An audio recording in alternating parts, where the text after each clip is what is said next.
Ahoy there, my name is Beth and this is the story of how I renovated my 117-year-old Dutch barge. This week, I can't even go outside.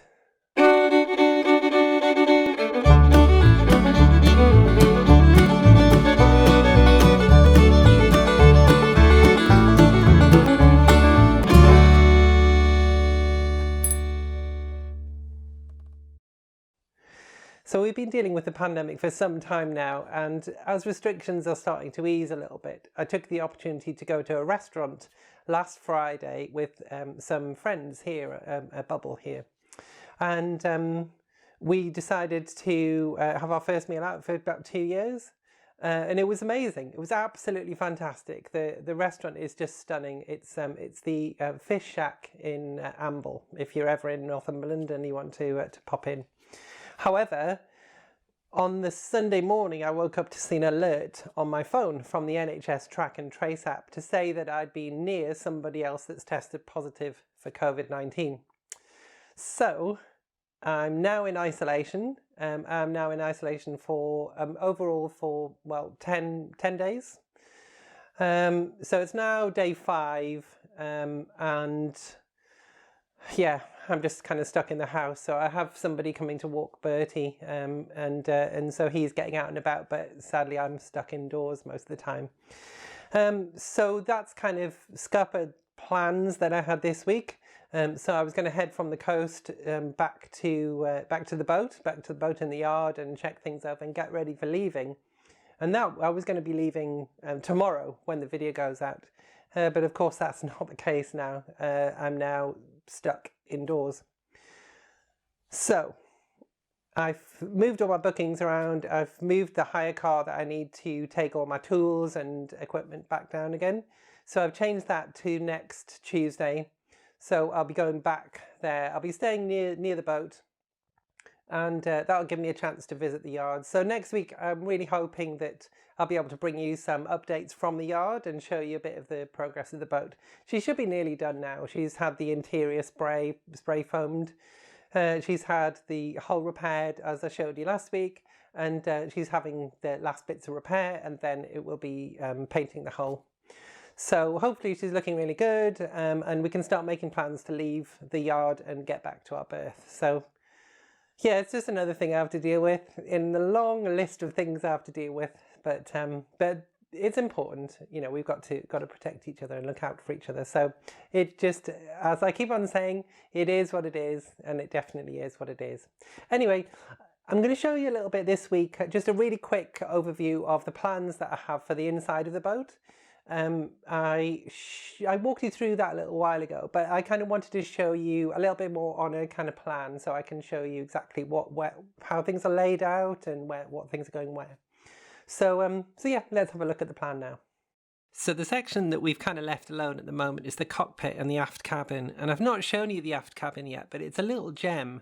It's a little bit of a mess at the moment, but we're surely going to fix that up and it'll look really amazing. It's going to look a bit more kind of traditional, a bit more trad owner's cabin. It's quite small, so I've got some plans with that and I'll take you through those later on. So the bits that we are working on starts in the saloon. So the saloon will be roughly the same layout as it was before. The seating will be slightly changed, and just maybe to make it a little bit more of a cozy space. And also there'll be a radiator where the old stove was. The galley is roughly the same sort of layout, although it'll be much bigger because we've got much more bench space now. There'll also be a small dinette seating area and table, and that'll probably extend when I have more guests. But day to day, it'll probably just be 2 seats, one on each side. And that'll give me somewhere just to sit down really quickly and eat my dinner without having to fold tables up and faff on. I don't really want to faff on, as you know. So then if we move into the amidship section, you'll see that the cabin layouts are roughly the same, although they're slightly more spacious because we're taking up a much more space into the middle of the ship, into the centre line.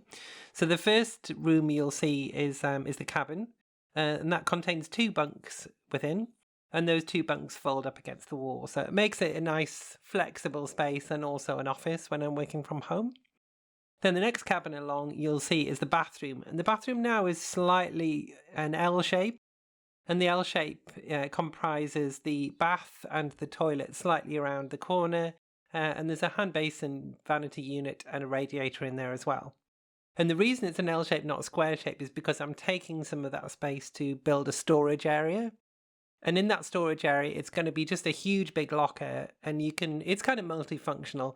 If I ever have to sell the boat, then other people can use it as clothes storage, as tool storage, as anything really, even a walk-in workshop, so I think it's a really handy, flexible space.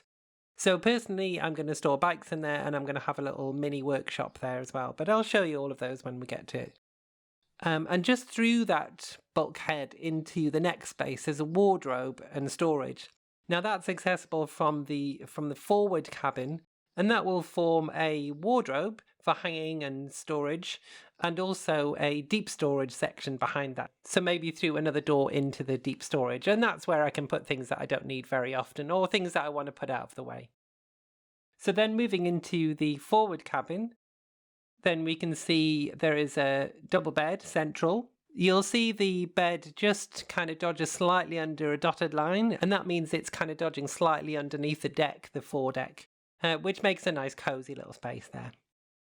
So it should be a lot of nice usable space in that master cabin, and I'm going to also build a bunch of lockers and drawers and storage in there, and a little utility like makeup table as well. So somewhere just to kind of straighten your hair, and with a little mirror and everything, so that should be lovely. And also Bertie needs a little space for his bed as well, even though he seems to prefer human beds. I'm not sure why that is.